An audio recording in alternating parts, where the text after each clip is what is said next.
नहीं चलेगी, नहीं चलेगी, नहीं चलेगी। कच्चे कर्मचारियों को पक्का करो, पक्का करो, पक्का करो। हमारी मांगे जिंदाबाद, जिंदाबाद, जिंदाबाद।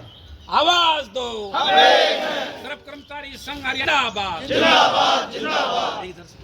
सर्व कर्मचारी संघ हरियाणा जिंदाबाद, जिंदाबाद, जिंदाबाद। सभी कर्मचारियों की मांगों को लागू करो, लागू करो, लागू करो। महंगाई भत्ता 6% देना होगा, देना होगा, देना होगा। 8वें वेतन आयोग की कार्रवाई आरंभ करनी होगी, करनी होगी, करनी होगी। केंद्र सरकार मुर्दाबाद, मुर्दाबाद, मुर्दाबाद। 2031 दिसंबर 2025 से पहले और उसके बाद रेगुलर रिटायर होने वाले कर्मचारियों को वेतन आयोग का लाभ देना होगा, देना होगा, देना होगा। 31 दिसंबर 2025 के बाद रिटायर होने वाले कर्मचारियों को वेतन आयोग का लाभ देना होगा, देना होगा, देना होगा।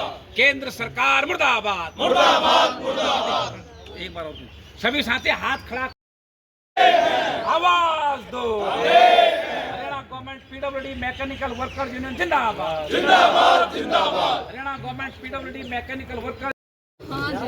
प्रधान जी, आज बैठक की है, गेट मीटिंग की है, क्या मांगे हैं? जी, आज हमने जो गेट मीटिंग है, विरोध प्रदर्शन जो किए हैं पूरे हरियाणा में, ये सभी ऑफिसों में चले हुए हैं, चाहे वो बिजली का विभाग हो, पीडब्ल्यूडी का विभाग हो, स्वास्थ्य हो, शिक्षा हो, सभी जगह पूरे हरियाणा के अंदर ये विरोध प्रदर्शन जो गेट मीटिंगें आज हैं वो चली हुई है। क्योंकि हमारा जो ये सेंट्रल गवर्नमेंट ने जो 2% का कर्मचारियों के लिए ये महंगाई भत्ता जो लगाया है, ये बहुत ही सरकार के लिए कर्मचारियों के निंदनीय है, इसकी घोर निंदा करते हैं।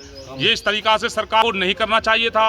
अपना जो वेतन की बात हो, अपने किसी भी भत्ते की बात हो, उसको कभी 24%, कभी 20% तानाशाही तरीका से अपना जो करते हैं वो करते रहते हैं, और कर्मचारियों को या किसानों को किसी के भी हित की कोई बात नहीं करते हैं। तो इसलिए हमने आज रोज प्रदर्शन करके सरकार को ये जताया है, ये इसका हमें 6% कम से कम इसका महंगाई भत्ता, तो इसलिए हमने ये प्रदर्शन किया है। महंगाई दिन दिन बढ़ती जा रही है और कर्मचारियों की संख्या कम होती जा रही है और वेतन घटता जा रहा है। ऐसी व्यवस्था के लिए क्या कहेंगे आप? देखो जी, ये तो पता है, और सरकार जानबूझकर जो ये कामों को कर रही है वो बहुत गलत तरीका सरकार का है। चाहे वो शिक्षा बात हो, आप देख रहे हैं सरकारी स्कूलों में और प्राइवेट स्कूलों में क्या अंतर है। हमारे जो एक नर्सरी का बच्चा जो प्राइवेट स्कूल में पढ़ता है, उसकी कितनी फीस होती है, और प्राइवेट स्कूल अलाउंस काम से ये बिल्डिंग अलाउंस, ये फलाना अलाउंस, ये ढिकरा, तो उसमें कई अलाउंस लगा करके बहुत काफ़ी पैसा जोड़ देती है। तो बच्चों को एक सरकारी कर्मचारी साथी भी पढ़ाने में ठीक तरह से उसका वो नहीं कर सकता। तो इसलिए हम ये कहते हैं सरकार से, ऐसे ही किसानों के बारे में बात हो, किसानों की जो फसल की जो सही रेट है वो भी नहीं मिल पा रहे हैं। दवाइयों पर देख लो, पहले जो किसान की दवाई होती थी, कोई दवाई का डिब्बा 300 रुपये का मिलता था, आज वो 600 और 700 रुपये का कीटनाशक दवाई का जो डिब्बा है वो मिलता है साथियों। तो इसी महंगाई के क्षेत्र को लेकर उर्वरक भी महंगे हो गए हैं, डबल ट्रिपल रेट हो गए हैं। हाँ जी, हाँ जी, हर चीज़ के महंगे वो रेट हो गई हैं, किसी भी चीज़ को आप लगाओ।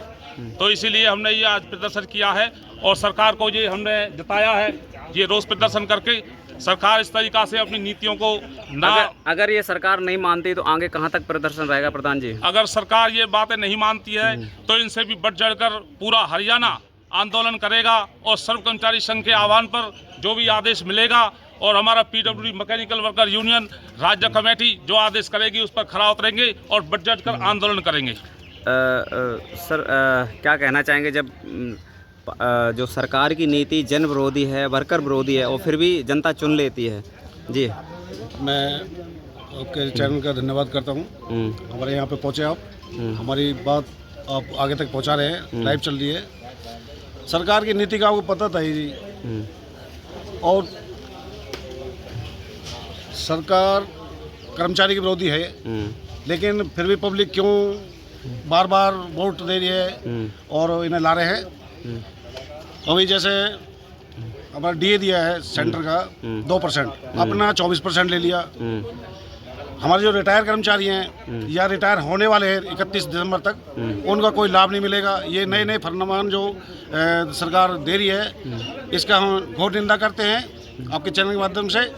और आगामी जो भी प्रोग्राम हमारे सब कर्मचारी संघ से या हमारी कोई सेंट्रल कमेटी हमें आदेश देगी, हम उस पर बढ़ चढ़ कर भाग ले। धन्यवाद। क्या क्या कहेंगे भड़ाना जी, ये पूरी युवा विरोधी हम 2 करोड़ रोजगार देंगे, महंगाई को काबू करेंगे या जो भी इन्होंने अपने वादे किए थे उन वादों को भूलकर छोड़कर और नया कुछ ना कुछ मुद्दा आगे के लिए जनता को परोस देती है। और ये कहीं ना कहीं हमारे साथियों के बीच में एक कमी रह जाती है, हमारे जनता के बीच में, हमारे परिवारों के बीच में, हमारे समाज के बीच में। जो इन्होंने वादे किए थे हम उनको इस गवर्नमेंट से कह नहीं पाते कि आपने वो वादे किए थे वो तो आपने पूरे किए नहीं, और नया कुछ ना कुछ जुमला आगे के लिए छोड़ देते हैं। ये जनता के लिए जो हितकारक नहीं है, इसको हमको समझना होगा।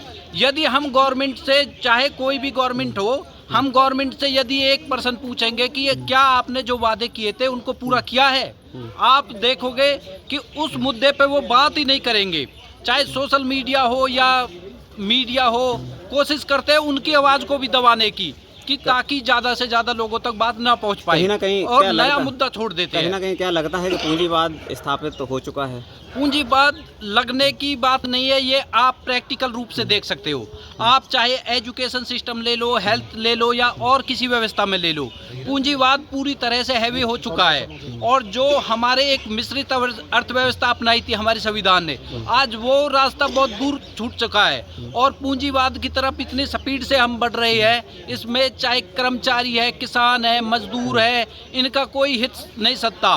उदाहरण के लिए आप देख सकते हो, आज गवर्नमेंट परमानेंट ड्यूटी तो देती नहीं है, HKRN के नाम पे या अदर उस पर अलग अलग जो गवर्नमेंट देती है उससे 18,000, 15,000, 16,000 रुपये में एक कर्मचारी रखते हैं। आप इस बात को समझते हो, इस महंगाई के दौर में आप अपने बच्चों को न तो 18-20 हज़ार रुपये में हेल्थ दे सकते हो, ना एजुकेशन दे सकते हो, ना और मूलभूत सुविधाएं उपलब्ध करा सकते हो।